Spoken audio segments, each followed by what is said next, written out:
Well, there's something Trump's doing that I actually like, and you probably won't hear me saying that very often. Um, the idea of reducing the corporate income tax to 15% or much lower than it is now, and getting rid of a lot of the miscellaneous deductions uh, that companies use and subsidies they get would actually be good for our country. Of course, the first effect is that it would produce a deficit. Long term, I think it would actually make the U.S. companies more competitive with the world.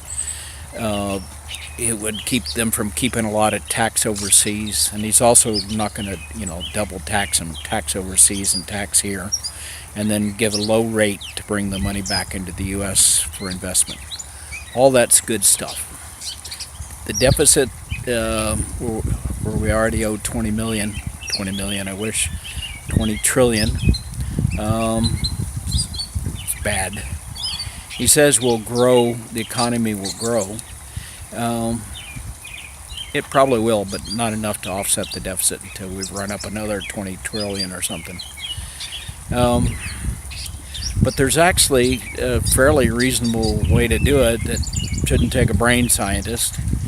Um, the promise of a lower interest rate would bring a lot of industry and companies into the U.S. If they could know with certainty that the corporate tax rate in even 10 years was going to be down to 15%, and they knew how it would drop. It's 35 this year, it's 32 next year, 30 the next year, et cetera, et cetera.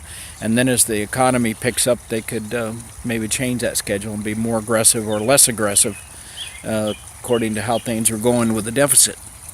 Uh, it's the kind of thing that the Chinese always beat us at because they think long term and we think instant gratification.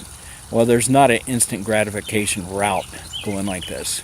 And I'm hoping somebody passes a simple idea on to the guys like Ron Paul or Rand Paul, who's really conscious about the deficit.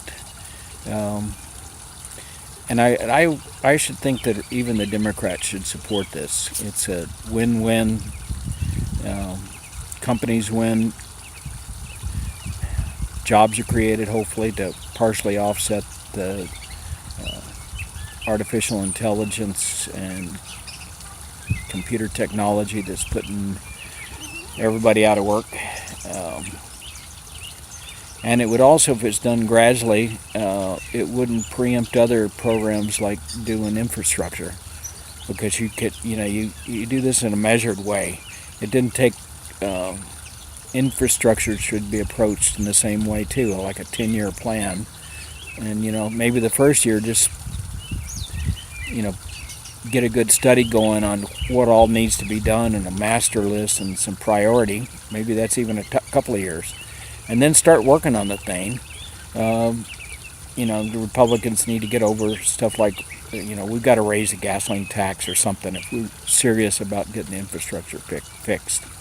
And of course, both sides have to quit raising expenditures on the military, which I have no hope with that. We're just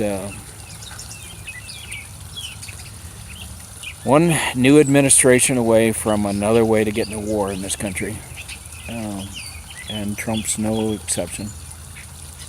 Well, that's my 2 cents on federal income tax. Let's just space it out over a decade. Think like the Chinese. Have a good day. This is Red Neckerson. It's not really, but I'm sticking with it. Bye.